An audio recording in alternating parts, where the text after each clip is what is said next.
வணக்கம். செவ்வாய்க்கிழமை, பராபவ வருஷம் வைகாசி மாதம் 26ஆம் தேதி. இன்றைய நட்சத்திரம் புரட்டாதி. இன்றைய தினத்திற்கான திதி நவமி. ஒளிமயமான எதிர்காலம் குடும்பத்தார் அனைவருக்கும் வணக்கம். இவ்வுலகில் அவனின்றி ஓர் அணுவும் அசையாது என்கிறார்கள். ராஜ்குமார்ங்கிறவர் கேட்கிறார், பொள்ளாச்சியிலேருந்து நெகமம் பொள்ளாச்சியிலேருந்து மக்கள் படும் துயரங்களை பார்த்து அவர் சிரிக்கிறாரா? உலகத்தை நல்ல உலகமாக மாற்றலாமே, எல்லாம் சிவமயம் என்று சொல்லுகிறீர்களே. அவரவர்களுடைய கர்மா வினைகளை அவரவர் அனுபவித்துத்தான் ஆக வேண்டும். முற்பிறவிகளிலே நாம் செய்த பாவங்களுக்கான பனிஷ்மெண்ட் இப்பிறவிலே கிடைத்து கொண்டிருக்கிறது. அதனால் இன்னல்கள் வருகின்றன. அதனால் அவர் ஒன்றும் பண்ண மாட்டார். விதி பயனை மாற்ற மாட்டார். அதை குறைத்து கொள்வதற்கு அவரை வழிபாடு செய்ய வேண்டும். விதி பயனை மாற்றுவதற்கு இறைவனின் அருள் இருந்தால் அது கொஞ்சம் கம்மியாக இருக்கும். இப்போ மழை வருது, மழையை ஸ்டாப் பண்ண முடியாது, ஆனால் குடையை வாங்கி பிடிச்சிக்கலாம்ல. அந்த மாதிரி தான் பரிகாரன்றது. மழை நேரத்தில் குடை போல பரிகாரங்கள் நமக்கு உதவி செய்கின்றன. வடக்கு பார்த்த சுவாமி அம்பாள் சன்னதியில் எதிரில் தீபத்தட்டு வைக்கப்பட்டுள்ளது. அப்போது தெற்கு நோக்கி தீபம் ஏற்றலாமா? திரி வடக்கு பார்த்து வைக்கலாம், அல்ல கிழக்கு பார்த்து வைக்கலாம். கிழக்கு மேற்கா இருக்கணும், இல்லைனாக்கா வடக்கு பார்த்து இருக்கணும். தெற்கு நோக்கி திரி இருக்கக்கூடாது. எந்த விளக்கா இருந்தாலும் சரி. பஞ்சமுக விளக்குல எல்லா திசையிலையும் வரும். கோவிலில் ஏற்றுற பஞ்சமுக விளக்குல அப்போ வரலாம். தனியாக விளக்கு ஏற்றும் போது தெற்கு நோக்கி திரி இருக்கக்கூடாது, அவ்வளோதான். நீங்கள் கேட்குற சுவாமி அம்பாள் சன்னதியில் சுவாமி வடக்க பார்த்து இருக்கிற சன்னதியில் தீபம் ஏற்றினா தெற்க பார்த்து இருக்கு. கோவிலில் திசை பார்க்க தேவையில்லை என கோவில் பூசாரி கூறுகிறார். அப்படி இல்லை, கோவிலில் 4 திசையிலையும் விளக்கு எரியும். எல்லா திசை பார்த்தும் விளக்கு போடுவாங்க. ஒரு பெரிய விளக்கு ஒன்று தொங்கிட்டு இருக்கும். அதில் பார்த்தா இப்படி 4-5 முகம் இருக்கும். அதில் 5 முக தீபம் ஏற்றுவார்கள் கோவில்களில். எல்லா திசைகளிலும் ஏற்றும் பொழுது அதில் தெற்கும் வரும். அப்போ பரவாயில்ல. தனியாக தெற்கு நோக்கி திரி போடக்கூடாது. ஈரோடு மாவட்டம் அந்தியூரிலிருந்து கொங்கு செல்வன், எருக்கஞ்செடி மற்றும் சிவப்பு அரளியை வீட்டில் வளர்க்கலாமா? பூங்கோதை பேச்சுமுத்து, கேஎன் பாளையம் சத்தியமங்கலம். எருக்கஞ்செடி வளர்க்கக்கூடாது. சிவப்பு அரளி வீட்டில் வளர்க்கலாம். அந்த மலரை கொண்டு பூஜை செய்யலாம். எருக்கஞ்செடி வீட்டில் வளர்க்கக்கூடாது. ஆனால் எருக்கம் பூவை பூஜைக்கு பயன்படுத்தலாம். வடநாட்டிலெல்லாம் போனால் எருக்க இலையை தான் சிவனுக்கு பூஜை பண்ணுறாங்க. எருக்க இலையை சிவ பூஜையில் சேர்த்து கொள்கிறார்கள் காசியில். சிவப்பு அரளி எருக்கஞ்செடி, இதில் எருக்கஞ்செடி வீட்டில் வளர்க்கக்கூடாது. ஆனால் எருக்க மலரை பூஜைக்கு பயன்படுத்தலாம். சிவப்பு அரளி செடி வீட்டில் வளர்க்கலாம். அந்த மலரையும் பூஜைக்கு பயன்படுத்தலாம். குழந்தைகளுக்கும் பெரியவர்களுக்கும் திருஷ்டி கழிக்க ஒரே மாதிரி செய்யலாமா அல்லது மாற்றி செய்வது சரியா? குழந்தைகளுக்கு அடிக்கடி திருஷ்டி சுற்றி போடுவாங்க. சில பேர் டெய்லி போடுறாங்க, சின்ன குழந்தைக்கெல்லாம். பெரியவங்களுக்கு அப்படி அவசியம் இல்லை. மாதத்தில் ஒரு நாள் சுற்றி போட்டால் போகிறோம்.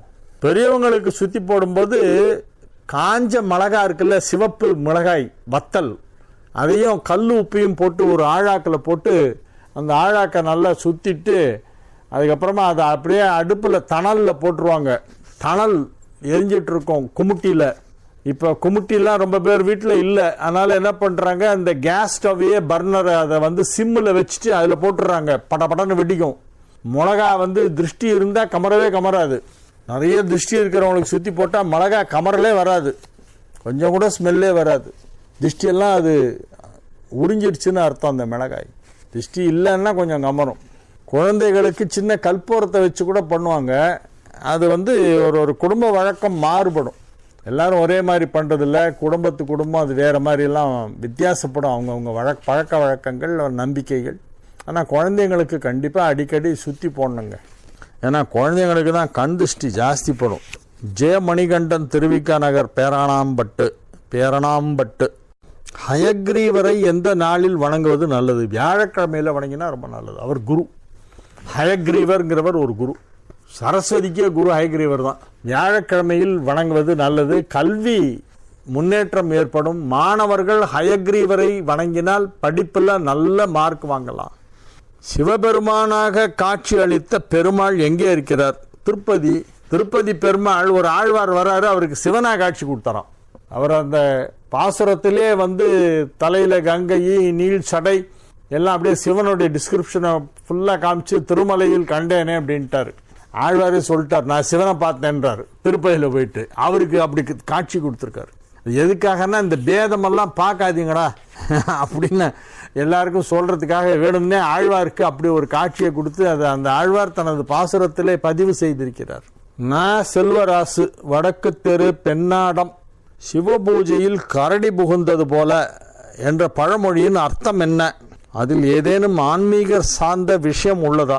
நல்ல கேள்விங்க இது. பூங்கோதை பேச்சுமுத்து, KN பாளையம், சத்தியமங்கலம். பூங்கோதை பேச்சுமுத்து கேட்குறாங்க, சிவபூஜையில் கரடி புகுந்ததுன்ற பழமொழி எப்படி வந்தது? பதிலை நான் அப்புறம் சொல்கிறேன். ஏன்னா 2-3 விதமான அர்த்தங்கள் சொல்லப்படுகிறது. அதை நான் வெரிஃபை பண்ணி பார்த்துட்டு எது கரெக்டுங்கிறத தெரிஞ்சுட்டு வந்து அப்புறம் சொல்கிறேன். இன்னும் 1 வாரம் கழித்து சொல்கிறேன். முருகப்பெருமான் அவதரித்த போது அவரை கார்த்திகை பெண்கள் 6 பேர் வளர்த்தார்கள் என்று சொல்லப்படுகிறது. அந்த 6 பெண்களின் பெயர் தெரியுமா? கார்த்திகை பெண்கள் எனப்படும் 6 பேர் முருகப்பெருமானை அவதரித்த போது தூக்கி வளர்த்தார்களே, அந்த பெண்கள் யார்? அவர்களின் பெயர்களை குழந்தைகளுக்கு வைக்கலாமா? திங்கட்கிழமைகளில் வரும் கார்த்திகைக்கு ஏதேனும் தனிச்சிறப்பு உண்டா? கார்த்திகை மாதத்தில் வரும் திங்கட்கிழமைக்கு தனிச்சிறப்பு உண்டு. கார்த்திகை திங்களில் வரும் திங்கள், அதற்கு தனிச்சிறப்பு உண்டு. இந்த நீங்க சொல்ற இந்த 6 பெண்கள் தூக்கி சுமந்தார்களே முருகப்பெருமான் அவதரித்த போது, கார்த்திகை பெண்கள் தான் பொதுவாக சொல்லுவாங்க. 6 தனித்தனி பெயர் கந்தபுராணத்திலேருந்து பார்த்தா தெரியும், கிடைக்கும். அதை நான் என்னன்னு கண்டுபிடிச்சு உங்களுக்கு அப்புறம் ரிப்ளை பண்ணேன். 2 கேள்விக்கு இன்னைக்கு நான் பதில் அப்புறம் சொல்றேன்னு சொல்லியிருக்கேன். ஒன்று, சிவபூஜையில் கரடி புகுந்தார் போல அப்படின்னு சொல்றது அதோடைய உட்பொருள் என்னங்கிறது. இன்னொன்று, முருகப்பெருமான் அவதரித்த போது தூக்கி சுமந்து வளர்த்த அந்த 6 கார்த்திகை பெண்கள் யார் யார், அவர்களின் பெயர் என்ன? மேஷ ராசிக்கு இது ஒரு நல்ல நாள். 12ஆம் இடத்திலே சுக்கிரன் உச்சம் பெற்றிருப்பதால் திருமணமாகாத மேஷராசி ஆண்கள் பெண்களுக்கெல்லாம் இப்பொழுது திருமண பேச்சுவார்த்தை நடத்தினால் உடனடியாக திருமணம் நிச்சயிக்கப்படும். உங்களுக்கு ஏற்றாற்போல் பிடித்தாற்போல் எதிர்பார்ப்பது போல் நல்ல வாழ்க்கை துணை அமையும். வியாபாரம் செய்து கொண்டிருக்கும் மேஷராசினருக்கெல்லாம் அதில் பெரும் செல்வம் பெறும் நேரம் வந்துவிட்டது. மிகப்பெரிய செல்வ செழிப்பு ஏற்பட போகிறது. தனஸ்தானாதிபதி உச்சமடைந்திருப்பதால் தனலாபம் ஏற்படும். தனஸ்தானாதிபதியும் லாபஸ்தானாதிபதியும் இணைந்து விட்டனர். லாபஸ்தானாதிபதினா 11ஆம் இடத்திற்கு அதிபதி. மேஷத்திற்கு 11ஆம் இடம் கும்பம், அதற்கு அதிபதி சனி. அது இப்போ மீனத்தில் இருக்கிறது. தனஸ்தானம் என்றால் 2ஆம் இடம், அதாவது ரிஷபம், அதற்கு அதிபதி சுக்கிரன். அந்த சுக்கிரனும் இப்பொழுது சனியோடு இணைந்திருக்கிறது. சனி சுக்கிரன் சேர்க்கை ஏற்பட்டு சுக்கிரனுக்கு உச்சமும் கிடைத்திருக்கிறது. சுக்கிரன் உச்சமடைந்து சனியோடு இணைந்திருப்பதால் மேஷராசிக்கு தனலாபம் அதிகமாக கிடைக்கும். பொருளாதாரத்தில் பெரிய உயர்வு கிடைக்க வாய்ப்பிருக்கிறது. மிகப்பெரிய வளர்ச்சியை நீங்கள் எதிர்பார்க்கலாம். அதற்கேற்றாற்போல் திட்டமிடுங்கள், தொழிலை விரிவுபடுத்துங்கள். அகில உலக சந்தை உங்களுக்கு இப்பொழுது வசப்படும். குளோபல் மார்க்கெட், அதுதான் இப்போ உங்களுடைய டார்கெட். அந்த குளோபல் மார்க்கெட்ல இப்போ நீங்க முயற்சி பண்ணுங்க. பெரிய பெரிய விஷயங்கள்லாம் ஆன்லைன் மூலமாக வியாபாரம் செய்யுங்கள். செய்தால் உங்களுக்கு அதிக நன்மைகள் நடைபெறும்.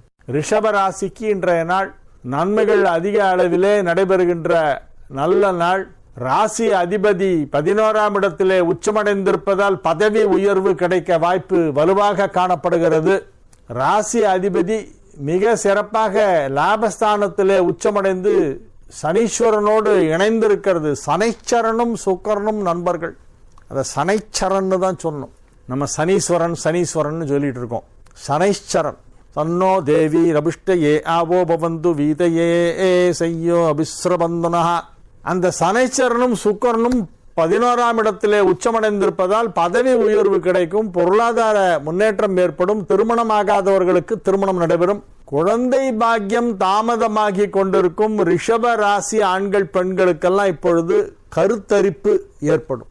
தந்தையுடைய இதயத்திலே ஒரு மண்டலம் தங்கிவிட்டு அதன் பிறகு அந்த ஆன்மா இரத்த வழியாக சென்று பெண்ணுடைய வயிற்றுக்குள் சென்று அங்கே கர்ப்பப்பையிலே தங்கி கருவாக வளர்கிறது.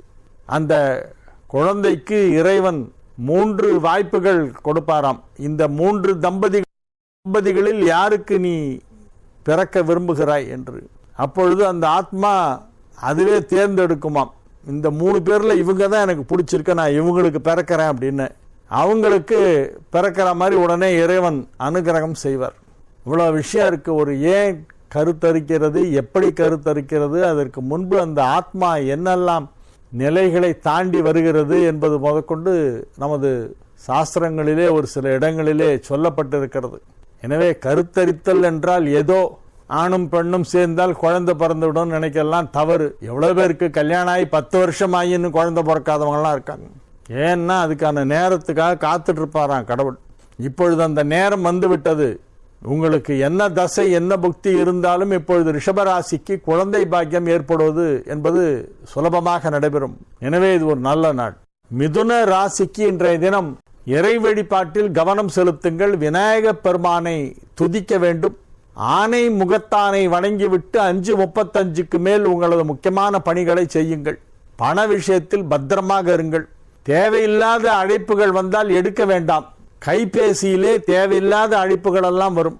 அதை நீங்கள் புறக்கணித்து விட வேண்டும். ஏதோ புது நம்பரா இருக்கே அப்படின்னு எடுத்தீங்கன்னா யாராவது அவங்களை பிடிச்சிக்குவான். டிஜிட்டல் அரெஸ்ட் அப்படிமா, அப்படி ஒன்று கிடையவே கிடையாது. ஏமாத்துறது. அப்படி சொல்லி இதுலேருந்து வெளியே வரணும்னா உன்னுடைய ஓடிபி சொல்லு, உன்னுடைய பேங்க் ஏடிஎம் கார்டுடைய 4 டிஜிட் நம்பரை சொல்லு, அப்பதான் இதுல இருந்து நீ வெளியே வர முடியும். யூ ஆர் அண்டர் அரெஸ்டுமா. கடைசியில் பார்த்தா காசை எடுத்துட்டு போயிடுவான். அரெஸ்டும் கிடையாது, கெரஸ்டும் கிடையாது. நிறைய ஃப்ராடு நடக்குது. சைபர் கிரைம் நிறைய நடக்குது. ஜாகிரதையா இருங்க. இன்னைக்கு கடக ராசிக்கு இன்றைய நாள் நன்மைகள் அதிக அளவிலே நடைபெறுகின்ற நல்ல நாள். மாலை 5:35க்கு சந்திராஷ்டமம் ஆரம்பமாகிறது. எனவே பகல் பொழுது முழுவதும் நன்றாக இருக்கிறது. பகல் பொழுதிலே மாலை 5:35க்கு முன்பாக உங்களுடைய முக்கியமான பணிகளை எல்லாம் செய்து விடுங்கள். இன்று நீங்கள் எதை செய்தாலும் அது நன்றாக நடக்கும். தொழிலில் நல்ல வளர்ச்சி ஏற்படும். வியாபாரத்தில் மிகச் சிறப்பான முன்னேற்றம் ஏற்படும். குடும்பத்தில் அமைதி நிலவும். எல்லாரும் ஒத்துமையா இருப்பாங்க, சந்தோஷமா இருப்பாங்க, ஒருத்தருக்கு ஒருத்தர் உதவி பண்ணுவாங்க. அண்ணன் தம்பி அக்கா தங்கச்சி எல்லாரோடையும் நீங்க மகிழ்ச்சியாக இருப்பீர்கள். அனைவரும் உங்களுக்கு நன்மை செய்வார்கள். கடக ராசிக்கு இன்றைய நாள் நல்ல நாள். சிம்ம ராசி அன்பர்கள் இன்று மிகுந்த மகிழ்ச்சியுடன் காணப்படுவார்கள். 7ஆம் இடத்திலே செவ்வாய் புதன் ராகு ஆகிய 3 கிரகங்கள் இணைந்திருக்கின்றன. 4வது கிரகமாக சந்திரனும் இன்று மாலை அங்கே வந்து விடுகிறது. அப்பொழுது சந்திரன் செவ்வாய் புதன் ராகு 4 கிரகம் சேருது இன்னைக்கு சாயந்தரம் 7ஆம் இடத்தில். இது ஒரு சிறப்பான யோகம் என்று சொல்லலாம். ராசி அதிபதி 8ல் இருந்தாலும் 7ஆம் இடத்திலே நன்மை செய்யும் கிரகமான செவ்வாய் சந்திரன் ஒன்றாக இணைகிறது. புதன் ராகு ஏற்கனவே அங்கே இருக்கிறது. 2:11 குடைவனும் அங்கேயே இருக்கிறது. அது ஒரு சிறப்பான யோகம். எனவே நன்மைகள் அதிக அளவிலே நடைபெறக்கூடிய நல்ல நாளாக சிம்ம ராசிக்கு இன்றைய நாள் விளங்குகிறது. மாணவர்கள் எல்லாம் வெகு சிறப்பாக படித்து கல்வியிலே முன்னேற்றம் அடைவார்கள். இன்னைக்கு தேர்வு எழுதினா 100க்கு 100. இன்னைக்கு ஒரு எக்ஸாம் இருந்தால் அந்த எக்ஸாம்ல உங்களுக்கு சென்டம் கிடைக்கும் 100 out of 100. எனவே மாணவர்களுக்கு மிகச் சிறப்பான கிரக அமைப்பு ஏற்பட்டு இருக்கிறது. மாநில அளவிலோ அல்லது மாவட்ட அளவிலோ முதலிடத்தை பிடிக்கக்கூடிய மாணவர்களாக நீங்கள் திகழ்வீர்கள். பரீட்சை எழுதும் போது எந்த பயமும் இருக்கக்கூடாது, கவலையும் இருக்கக்கூடாது. சரஸ்வதி தேவியை மனதிலே தியானம் செய்து கொண்டு பரீட்சை எழுதுங்கள். ஆயகலைகள் 64 ஏய உணர்விக்கும் என் நம்மை தூய உருப்பளிங்கு போல்வாள் என் உள்ளத்தின் உள்ளே இருப்பளிங்கு வாராது இடர் படிக நேரமும் பவளச் செவ்வாயும் கடிகமழ்ப்போம் தாமரைப்போர் கையும் துடையடியும் அல்லும் பகலும் அனவரதமும் துதித்தால் கல்லும் சொல்லாதோ கவி என்று மனசிலே தியானம் செய்து கொண்டு பரீட்சை எழுதுங்க. இன்னைக்கு நீங்க 100க்கு 100 வாங்குவீங்க. நீங்கள் செய்வீர்களா? 100க்கு 100 வாங்குவீங்க. கன்னி ராசிக்கு இன்றைய நாள் நன்மைகள் நடைபெறக்கூடிய நல்ல நாளாக விளங்குகிறது. ராசிக்கு 7ஆம் இடத்திலே சனி சுக்கிரன் சூரியன் ஆகிய கிரகங்கள் இணைந்திருக்கின்றன. சனியும் சுக்கிரனும் உங்களுக்கு நன்மை செய்கின்ற கிரகங்கள். அவை 7ஆம் இடத்திலே இணைந்திருப்பது மிகப்பெரிய யோகம். மகிழ்ச்சியாக இருப்பீர்கள், ஆரோக்கியமாக இருப்பீர்கள், வெற்றிகரமாக உங்கள் வேலைகளை செய்து முடிப்பீர்கள். அலுவலகத்திலே உங்களுக்கு நற்பெயர் கிடைக்கும், பாராட்டு கிடைக்கும். ஒரு சிலருக்கு பதவி உயர்வு கிடைக்கவும் வாய்ப்பு இருக்கிறது. கன்னி ராசிக்கு இது ஒரு மகிழ்ச்சியான நல்ல நாள். துலாம் ராசி அன்பர்கள் இன்று மிகுந்த உற்சாகத்துடன் காணப்படுவார்கள். ஏனெனில் ராசி அதிபதி சுக்கிரன் உச்சம். ராசி அதிபதி சுக்கிரன் உச்சம் பெற்றிருப்பதால் நீங்கள் இப்பொழுது சிறப்பாக இருப்பீர்கள், ஆரோக்கியமாக இருப்பீர்கள். மனோபலம் தேக பலம் 2 நல்லா இருக்கும். அப்ப ஆட்டோமேட்டிக்கா தன லாபமும் வந்துடும். மனோபலம் தேக பலம் 2 இருந்தால் பணபலத்தை நாம் சம்பாதித்து விடலாம். ஒரு மனிதனுக்கு மனோபலம் தான் ரொம்ப முக்கியம். தேக பலத்தை விட மனோபலம் முக்கியம். இன்றைய தினம் எல்லா பலமும் சேர்ந்திருக்கு. அதனால நீங்கள் வெற்றி வாகை சூடுவீர்கள், வாகை மலர் சூடுவீர்கள். எனவே இது ஒரு நல்ல நாள், மகிழ்ச்சியான நாள். குடும்பம் அமைதியாக இருக்கும். குடும்பத்தில் சுப நிகழ்ச்சி நடத்துவது பற்றிய பேச்சுவார்த்தைகள் நடைபெற்றுக் கொண்டிருக்கும். திருமண வயதில் உள்ள துலா ராசியினருக்கெல்லாம் உங்களுக்கு பிடித்தாற்போல் ஏற்றாற்போல் நல்ல வாழ்க்கை துணை அமைய போகும் நேரம் வந்துவிட்டது. இன்றைக்கோ நாளைக்கோ திருமண பேச்சுவார்த்தை வெற்றிகரமாக நடந்து முடியும். நீங்கள் விரும்பும் பெண் உங்களுக்கு கிடைப்பாள், அல்லது விரும்பும் ஆண் உங்களுக்கு கிடைப்பார். விருச்சிக ராசிக்கு இன்றைய நாள் நல்ல நாள். 7 குடையவன் 5ஆம் இடத்திலே உச்சமடைந்ததால் யோகம். களத்திர காரகனும் களத்திர ஸ்தானாதிபதியுமான சுக்கிரன் 5ஆம் இடத்தில் உச்சம் பெற்றிருக்கிறது. இது ஒரு பெரிய யோகம். ஒரு கேந்திராதிபதி திரிகோணத்திலே உச்சம் பெற்றால் மிகப்பெரிய நன்மையை செய்வார். எனவே சுக்கிரன் 5இல் உச்சம் என்பது மிகப்பெரிய யோகம். விருச்சிக ராசியை பொறுத்தவரை மகிழ்ச்சியாக இருப்பீர்கள், ஆரோக்கியமாக இருப்பீர்கள். உடல் ஆரோக்கியத்தில் உள்ள பிணிகள் எல்லாம் அகலும். முட்டு வலி, முதுகு வலி, கழுத்து வலி, இந்த போன் வலிக்குது, கையை தூக்க முடியல, தூக்கும் போது சுருக்கு சுருக்குங்குது இப்படிலாம் சொல்லுவாங்களே வயசானவங்க, அதெல்லாம் இன்னைக்கு சரியாயிடும். நல்லா ஜிங்கு ஜிங்குன்னு வாக்கிங் போறேன்னு போயிட்டு கடைசியில் ஜாகிங் பண்ணிட்டு வருவாங்க. அந்த மாதிரி ஒரு நல்ல தேக ஆரோக்கியம் ஏற்படக்கூடிய நேரம். வியாபாரத்தில் ஈடுபட்டுள்ள விருச்சிக ராசியினருக்கெல்லாம் அதிலே தனலாபம் அதிகமாக கிடைக்கும். பொருளாதார முன்னேற்றம் மிகச் சிறப்பாக இருக்கும். 2 குடையவன் 2ஆம் இடத்தை பார்த்து கொண்டிருப்பதால் லாபம். 2 குடையவன் 11 குடையவனையும் பார்த்து கொண்டிருக்கிறது, அதனால் லாபம். லாபஸ்தானாதிபதியை குரு பார்க்கிறது, தனஸ்தானத்தை குரு பார்க்கிறது. தனகாரகன் தனஸ்தானத்தை பார்த்து கொண்டிருக்கிறது. எனவே வருமானம் அதிகமாக கிடைக்கும். அசையா சொத்துக்களை வாங்கவோ விற்கவோ முயற்சி செய்தால் இப்பொழுது அது நல்ல விதமாக நடந்து முடியும். நன்மைகள் நடைபெறுகின்ற நல்ல நாளாக இந்த நாள் இருக்கும். தனுசு ராசிக்கு இது ஒரு சிறப்பான நாள். ஆனால் ஒரே ஒரு அட்வைஸ், கடன் மட்டும் வாங்காதீங்க. கடன் இப்போ வாங்கினீங்கன்னா அப்புறம் அடைக்கிறதே திண்டாடுவீங்க, திணறிடுவீங்க கடன் வாங்கிட்டு. 6 குடையவன் உச்சமாக இருப்பதால் கடன் கேட்டால் கிடைக்கும், ஆனால் நீங்க வாங்கக்கூடாது. கடனே வாங்காமல் சமாளிப்பது எப்படி அப்படிங்கறத இப்ப நீங்க யோசிக்க வேண்டிய விஷயம். கடனே வாங்கக்கூடாது, ஆனா எல்லா பிரச்சனையும் சமாளிக்கணும். அது எப்படி சமாளிக்கிறது அப்படிங்கறத நீங்க யோசனை பண்ணுங்க. உங்களால் முடியும். கடன் வாங்காமல் வாழ்க்கையை நடத்துவதற்கு உங்களால் முடியும். யாரோ ஒருத்தர் கடன் கொடுக்குறேன்னு சொல்றாருங்கிறதுக்காக வேண்டி போய் நீங்க வாங்கக்கூடாது. பெரிய பெரிய விளம்பரம்லாம் கொடுப்பாங்க. 1999 ரூபாய் கட்டிவிட்டு காரை எடுத்து சொல்லுங்கள்மா. எடுத்துட்டு போனா பின்னாலேயே வந்து நிற்போம். 42 கையெழுத்து 52 கையெழுத்தெல்லாம் போட சொல்லி, அப்புறம் மாசம் வந்து நிற்கும் பேங்க்ல செக்கு இஎம்ஐக்கு. யார் கட்டுறது? 1 மாசம் கட்டலன்னா வார்னிங்லாம் கொடுப்பான். 2வது மாசம் கட்டலன்னா காரை தூக்கிட்டு போயிடுவான், சீஸ் பண்ணிடுவான். அதனால கடன் கொடுக்குறாங்களேங்கிறதுக்காக ஒரு பொருளை வாங்கக்கூடாது. நமக்கு அது அத்தியாவசியம், அது இல்லாமல் முடியாது என்றால் தான் வாங்க வேண்டும். அதுவும் கடன் வாங்குவதற்கு தனுசு ராசிக்கு இப்பொழுது ஏற்ற நேரம் அல்ல. தனுசு ராசிக்காரர்கள் கடனை சுமையை ஏற்றிக்கொண்டே போகக்கூடாது. மற்றபடி வாழ்க்கை நன்றாக இருக்கும். பொருளாதாரத்தில் பெரிய பிரச்சனை எதுவும் வராது. மகர ராசிக்கு இன்றைய நாள் மகிழ்ச்சியான நாள், மிக சிறப்பான நாள். மகரத்துக்கு ரொம்ப நல்லா இருக்கு. 2ஆம் இடத்தில் 3 கிரகங்கள், 3ஆம் இடத்தில் 3 கிரகங்கள், ராசியிலே சந்திரன் மாலை வரை. அதுக்கப்புறம் 2ஆம் இடத்தில் 4 கிரகங்கள், 3ஆம் இடத்தில் 3 கிரகங்கள். இந்த கிரக அமைப்பு மகரத்திற்கு அதிக நன்மை செய்யும். எனவே மகிழ்ச்சியாக இருப்பீர்கள், ஆரோக்கியமாக இருப்பீர்கள். கலகலப்பாக சிரித்து சிரித்து சிரித்து பேசக்கூடிய ஒரு நல்ல நாள். மனிதனுக்கு சிரிப்பு என்பது இறைவன் கொடுத்த ஒரு வரம். மற்ற உயிரினங்களுக்கும் மனிதனுக்கும் என்ன வித்தியாசம் அப்படின்னா, மனுஷனுக்கு சிரிக்க தெரியும், மற்ற ஜந்துக்களுக்கெல்லாம் சிரிக்க தெரியாது. அது ஒண்ணுதான் வித்தியாசம். சிரிக்கணும், நிறைய சிரிக்கணும். நகைச்சுவை உணர்வு உள்ளவர்களோடு பழக வேண்டும். அவங்கெல்லாம் ஜோக் அடிச்சு அடிச்சு நம்மளெல்லாம் சிரிக்க வைப்பாங்க. சில பேர் எது சொன்னாலும் அதை தமாஷா மாத்திடுவாங்க. அந்த மாதிரி நகைச்சுவை உணர்வு உள்ளவர்களோடு பழகுங்கள். நகைச்சுவை உணர்வை வளர்த்து கொள்ளுங்கள். சிரியுங்கள், சிரித்து கொண்டே இருங்கள். சிரிப்பு என்பது மனிதனுக்கு மட்டுமே இறைவன் கொடுத்த ஒரு பெரிய கொடை. எவ்வளவு உயிரினம் இருக்கு உலகத்தில், லட்சக்கணக்கான உயிரினங்களை படைத்த இறைவன் அவற்றுக்கெல்லாம் கொடுக்காத ஒரு தனி சிறப்பு மனுஷனுக்கு கொடுத்துருக்காரு, சிரிக்கிறது, நகைச்சுவை. ஏதாவது ஜோக் சொன்னா உடனே விழுந்து விழுந்து சிரிப்பாங்க. இப்பெல்லாம் காலை நேரத்தில் நடைப்பயிற்சிக்கு பூங்காவிற்கு சென்றால் அங்கே ஒரு கூட்டமாக நின்று கொண்டு செயற்கையாக சிரித்து கொண்டிருக்கிறார்கள். சிரிப்பே வராமல் சிரிக்கிறாங்க, ஆர்டிபிஷியல் லாஃபிங். என்ன, அது ஒரு எக்ஸசைஸ். வாய் விட்டு சிரித்தால் நோய் விட்டு போகும்.